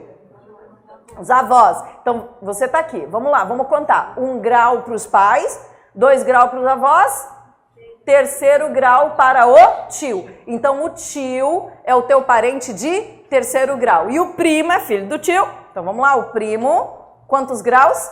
4º grau. O único que tá fora da súmula vinculante realmente é o primo, ok? Professora, eu sou casado e qual é meu parentesco com meu cônjuge? Cônjuge não é parente. Cônjuge é cônjuge, tá? Tu inclusive se livra dele, se for o caso, tá bom? Então, cônjuge ele não é parente, ele não entra, mas ele tá proibido pela súmula, tá? A súmula proíbe cônjuges, companheiro, que é da união estável, e parentes até que grau? Terceiro grau, tanto na linha reta quanto na linha colateral. E eu te apresentei aqui os parentes de sangue, mas tem aqueles que você escolhe para a vida. E a culpa é tua, entendeu? Porque você escolheu. Então você escolheu sua sogra, você escolheu o seu sogro, você escolheu o teu enteado, você escolheu a cunhada. Problema é teu, tá? Então, esses parentes a gente chama de parentes por afinidade. E eles entram na proibição da súmula também. Tanto os parentes consanguíneos quanto os parentes por afinidade, tá ok? Então, em vários momentos aqui do estatuto, você tem assim, olha, Nomeação em cargo comissionado é proibida para cônjuge, companheiro e parente até 3º grau. Aí lá pelas tantas vai falar da licença por motivo de doença em pessoa da família. Você, servidor do Estado, pode ficar licenciado para cuidar de um familiar doente até que grau? 2º grau. Aí já fica de fora os de 3º aqui. Então seria, você, servidor do Estado, pode se licenciar para cuidar de um doente da família até que grau? 2º. Aí entra pais, avós, filhos, netos, irmão. Aí pela regra daqueles que você escolheu por afinidade, entra também sogro, sogra, né? Sogro, sogra, enteado, cunhado, até cuidar do cunhado tu pode, se ele ficar doente, né? Lógico que depende do preenchimento de outros requisitos também. Tá, então em vários momentos a lei vai falar desses parentescos e a gente está acostumado esse negócio de primo de 1º grau, primo de 2º grau. Para a lei, primo é parente de 4º grau, tá? E ele escapa da regra da súmula vinculante e por isso ele é usado muito na prova. Aí coloca, autoridade nomeou o primo, violou a súmula? Não, porque primo pode. Agora, cunhado não pode, sogra não pode, esposa não pode. Aí você diz assim para mim, professora, tá esquisito esse negócio, porque eu já vi o prefeito nomear, prefeito de qualquer cidade, tá? Nomear a primeira dama, aquela coisa clássica, secretária de bem-estar social. É meio que quase uma regra, né? A primeira dama cuida da parte social. A gente vê muito isso. É uma exceção à súmula. Vamos falar um pouquinho da exceção. Existe uma exceção declarada pelo próprio Supremo Tribunal Federal. É o seguinte, para aqueles cargos logo abaixo da autoridade. Por exemplo, pega a prefeitura que está mais perto da gente, né? O cargo maior escolhido por eleição é o prefeito. Logo abaixo do prefeito tem quem? Secretários municipais. O secretário municipal de educação, o secretário municipal de obras, o secretário municipal de segurança pública, o secretário. Enfim, esses secretários municipais são cargos em comissão. Ali o prefeito coloca quem ele quiser. Por quê? Vamos entender. Tudo tem um motivo. Esse cara, o secretário municipal, ele assina documentos e ordena despesas sem que o prefeito tenha que assinar, entendeu? Ele faz em nome do prefeito e depois o prefeito responde.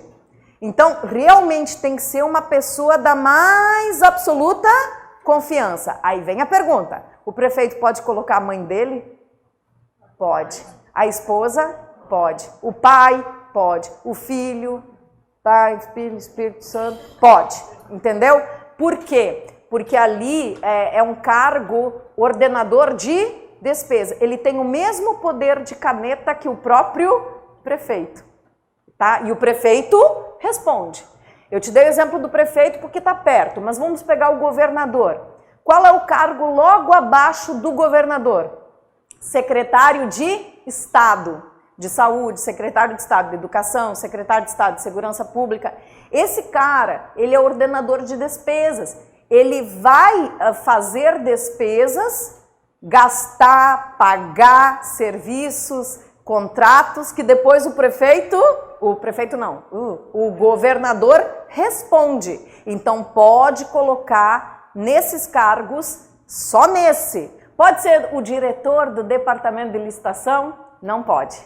O diretor do departamento de licitação não pode. Mas se tivesse, por exemplo, o secretário-geral de administração, onde o departamento de licitação está vinculado, esse pode ser parente do governador, se for no estado. E lá na presidência da República também tem aquele cargo logo abaixo do presidente da República, como chama? Ministro de Estado. Esse cargo também, e qualquer cargo que tenha status de ministro de Estado, Pode colocar parente, pode colocar filho, pode colocar mãe, pai, pode colocar, tá? Porque são cargos que ordenam despesas e que o presidente da República depois responde por elas, tá? Mas só esses cargos que tenham status de secretário municipal, secretário de Estado e ministro de Estado. Só ali o Supremo Tribunal Federal admite, ok? E é uma discussão danada, porque tem gente que não concorda, pelo princípio da moralidade, não podia colocar parente em cargo nenhum, tá? Mas existe esta exceção que eu tenho que explicar para vocês, tá bem? Ok. Resumindo, cargo em comissão é de livre o quê? Nomeação. A autoridade coloca aquela pessoa que ele entende, que tem capacidade e ele responde por colocá-la ali. Porque se ele colocar qualquer um capial aí, né, o serviço não vai funcionar. E quem vai responder no final das contas é a própria autoridade. Então ela paga por cargos comissionados ruins que ela coloca lá, tá? Porque o cargo em comissão, ele sempre se destina a que tipo de atribuições? Direção, chefia e assessoramento. Por isso que ele é de livre nomeação, entendeu? Porque essa pessoa, ela tem poder de decisão, né? Ela é um diretor, então ela dirige um departamento, ela é um chefe, ela toma conta de um serviço ou ela é um assessor de uma alta autoridade. Por isso que ali o que impera é o vínculo da confiança. Livre o quê? Nomeação. Qualquer um aqui nessa sala de aula pode ser nomeado para um cargo em comissão, só que a autoridade tem que te conhecer, saber quem você é, que tipo de trabalho você desempenha, qual é a tua capacidade, que aí ela te nomeia. Deixa eu ver teu currículo, Raquel. Pô, currículo bom, vou te nomear para esse cargo comissionado aqui, ok? Já no cargo efetivo, não. A investidura, a nomeação sempre exige concurso. O cargo em comissão também é de livre exoneração, porque a qualquer momento essa confiança pode ser quebrada. Poxa, eu achei que a Raquel daria uma boa diretora, ela tem uma pinta de chefe, mas assim, não deu certo. Aí eu vou exonerar, entendeu? É livre nomeação e livre exoneração. Tem cargos em comissão assim no TJ? Muitos! Tem cargo em comissão no TJ que paga 25 mil reais. Nós vamos ver esses cargos. Tem cargo comissionado de 25 mil reais. Tem cargo em comissão de 22 mil, tem cargo em comissão de 7 mil, tem cargo em comissão de 4 mil, tem muito cargo em comissão. Por quê? O Tribunal de Justiça, gente, ele tem uma estrutura administrativa? Tem, porque quando a gente fala cargo em comissão, a gente associa muito à prefeitura, ao governo do estado, ao governo federal, né, o executivo. Mas existe uma estrutura administrativa dentro do judiciário do estado. O TJ faz licitação? Faz, então tem departamento de licitação. Se tem departamento de licitação, é um departamento, então tem que ter um diretor. Tem serviços, serviço de preparo de folha de pagamento. Você não recebe um contra-cheque todo mês lá no Tribunal de Justiça? Um setor administrativo vai expedir esse contra-cheque. Deve ter o setor de expedição de contra-cheques. E aí esse setor tem um chefe, né? Existem cargos em comissão também dentro do tribunal, tá ok? Bom, quem pergunta? Muito boa pergunta. Quem tem cargo efetivo pode assumir cargo em comissão? Sim, e existe inclusive uma preferência para que isso aconteça, e esta preferência é chamada pela Constituição Federal. Quem ditou esta preferência é a Constituição. Em que artigo? Artigo 37, inciso 5, onde você começa estudando cargo em comissão. Nesse artigo constitucional aqui, gente, artigo 37, inciso 5 da Constituição de 88, O que ele diz? Ele começa a falar de outra coisa que daqui a pouco eu puxo para vocês, chamada função de confiança. Ele começa falando dela, né? Ele diz assim, ó, as funções de confiança serão exercidas exclusivamente por servidores o quê? Efetivos. E os cargos em comissão serão exercidos por servidores efetivos nos percentuais e condições mínimas previstos em lei por servidores de carreira, né? Por servidor, quem é o servidor de carreira? É o efetivo. Nos percentuais e condições mínimas indicados em lei, os cargos em comissão ficarão também com os servidores efetivos. Tá, professora, a Constituição diz então que tem que ter percentual para que os cargos em comissão fiquem com os efetivos. Percentual ou condições preferenciais, é isso? É isso. Aí eu te pergunto, o TJ Rio, ele estabeleceu algum percentual para que os cargos em comissão do TJ fiquem com os concursados do TJ? Sim. Qual é o percentual? 75% no mínimo dos cargos em comissão da Justiça do Estado do Rio de Janeiro são de quem?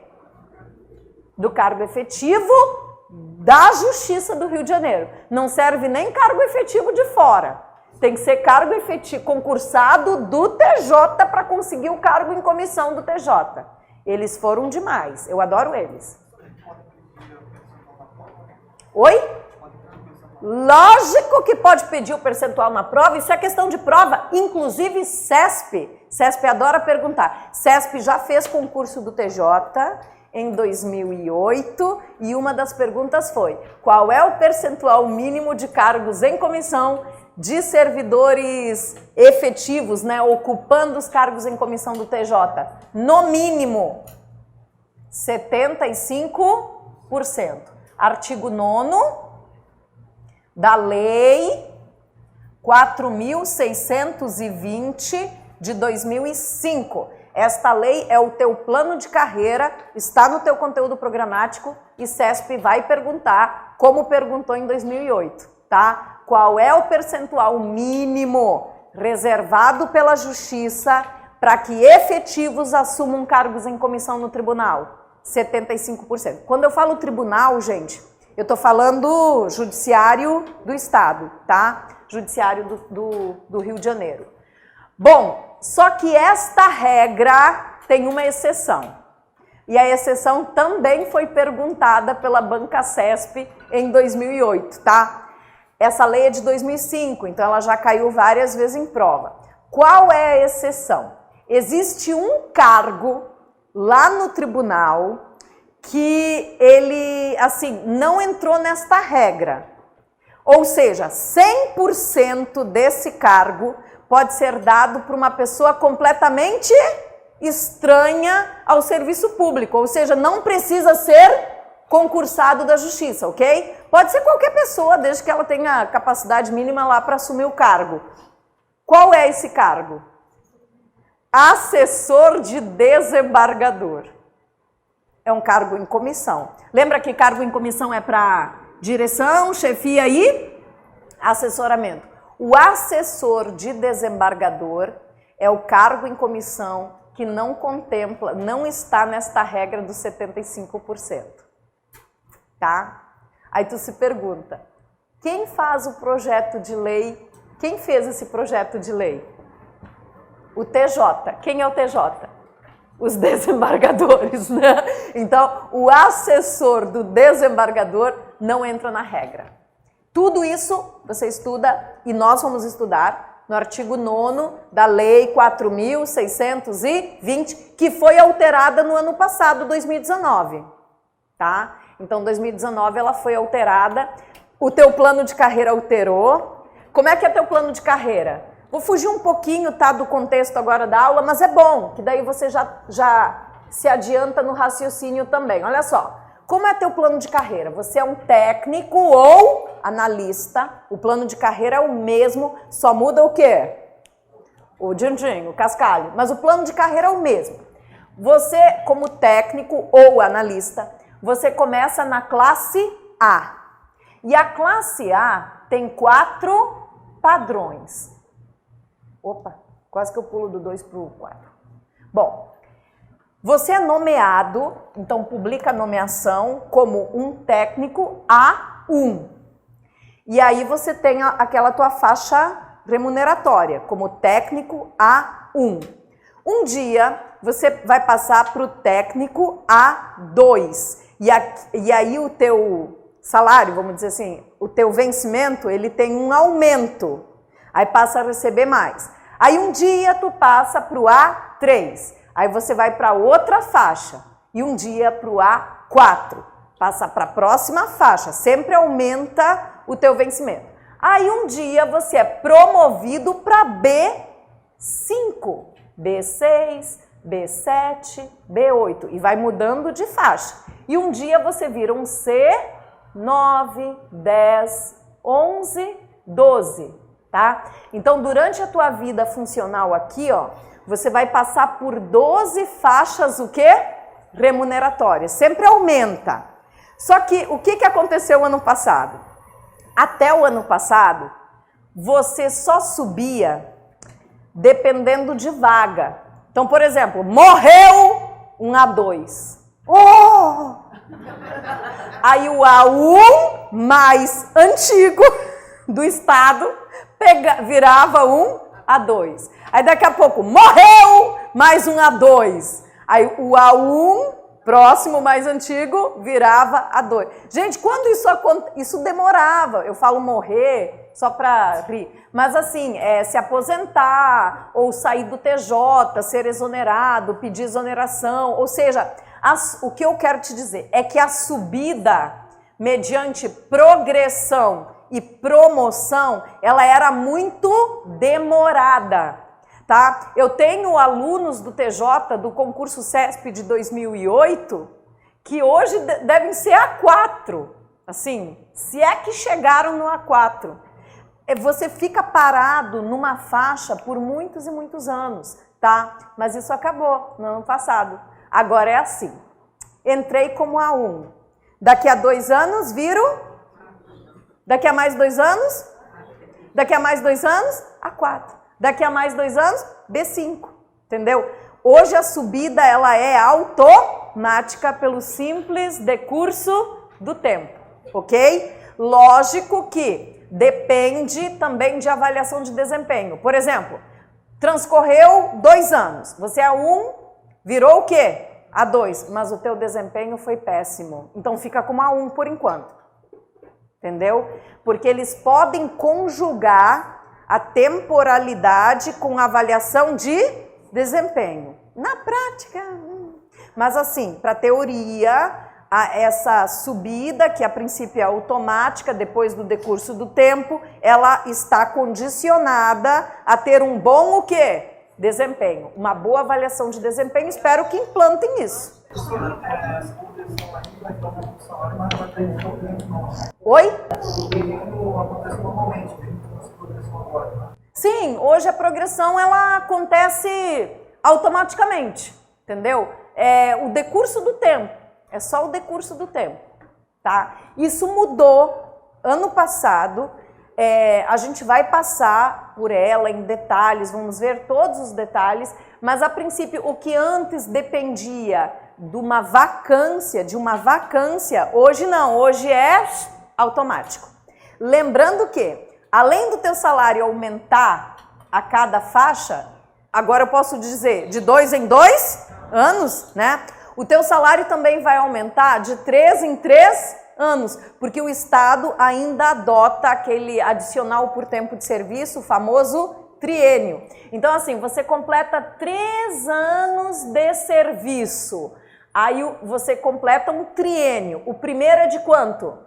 10%, tá? Então, depois de 3 anos de serviço, independente disso aqui, você vai ter o primeiro triênio de 10%. Aí trabalha mais 3 anos, aí parte para o segundo triênio, que é de quanto? 5%.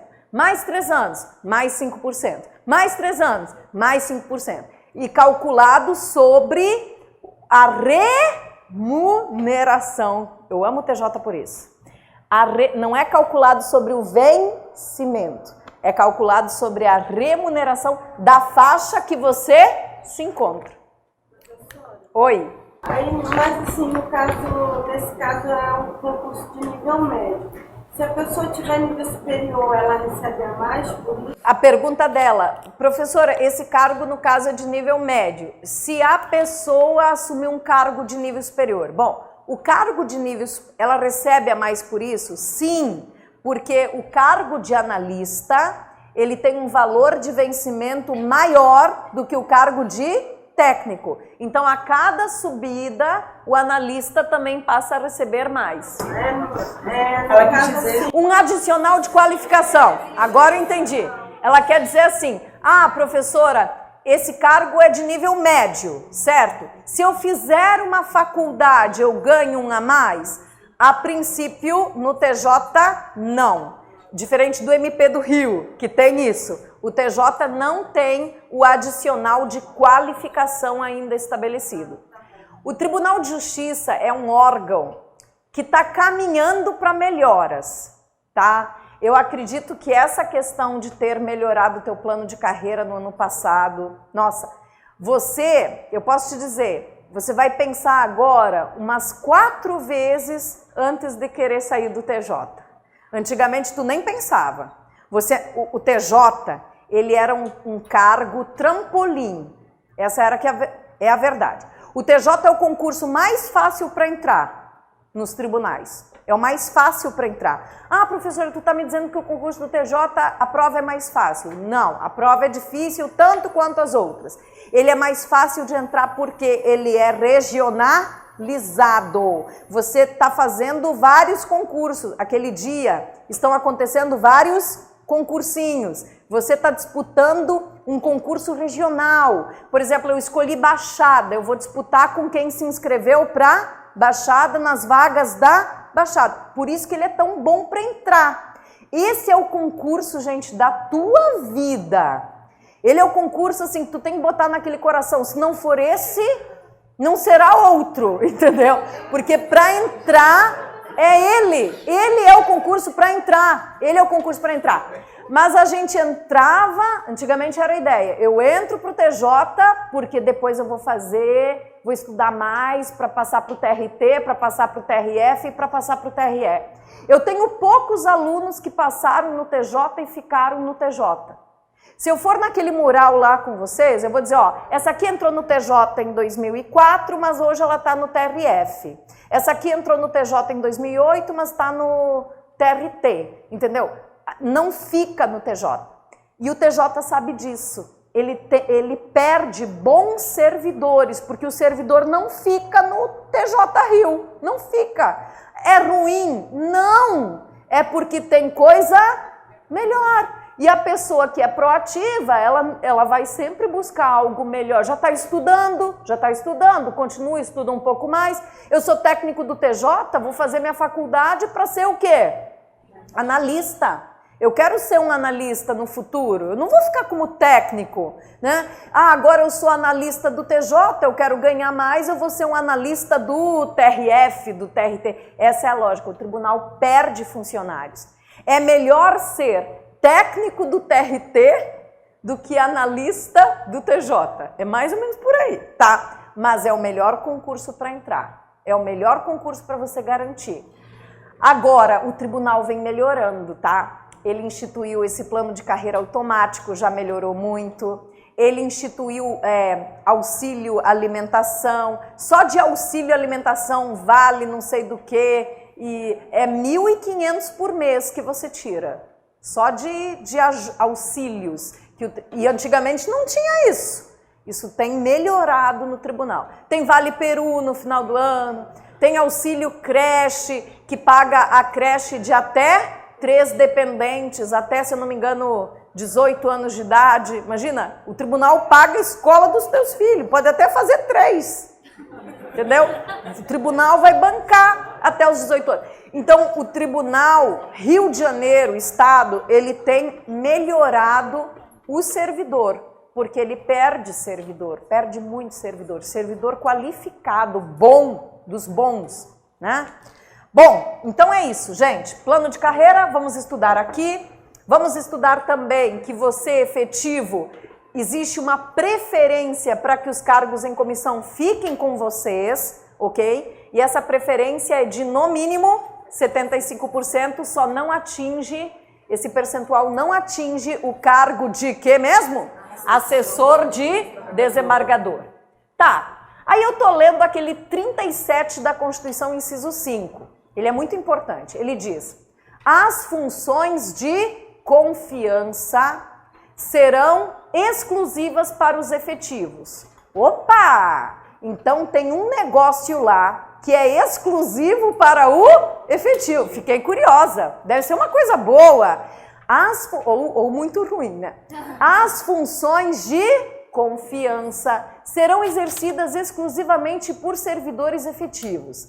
E os cargos em comissão serão exercidos por servidores de carreira nos percentuais e condições mínimas estabelecidos em lei. Cada órgão estabelece e o TJ estabeleceu no mínimo 75%. Beleza.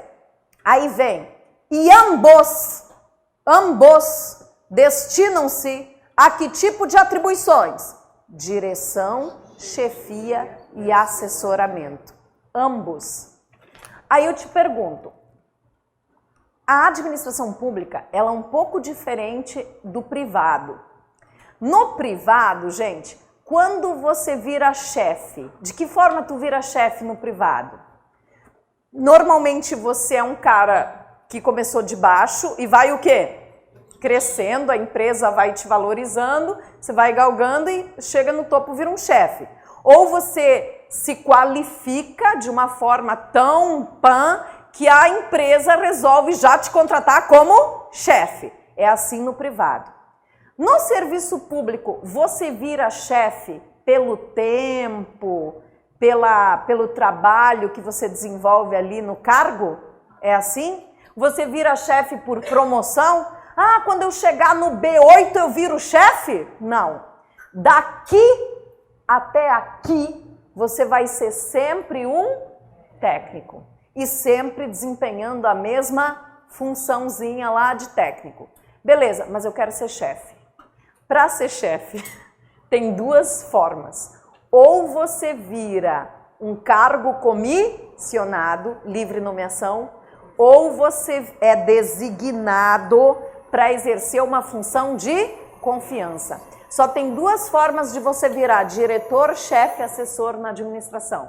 Ou você vira função de confiança ou você vira cargo em comissão. Sendo que a função de confiança é só para os efetivos e os cargos em comissão podem ser dados para gente estranhas ao serviço público, não concursadas, tá? Mas que a autoridade considera capaz e confia nelas para que desempenhe aquela direção, aquela chefia. Mas a Constituição diz, eu quero percentuais para que os cargos em comissão também fiquem com os efetivos. Então, resumindo, se é função de confiança, é 100% para vocês. Se é cargo em comissão, é no mínimo 75% para vocês.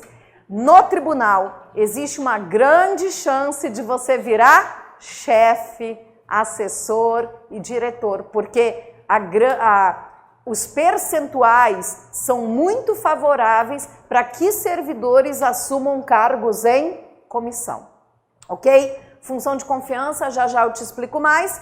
Um intervalinho para a gente tomar uma água, beber um café, banheiro.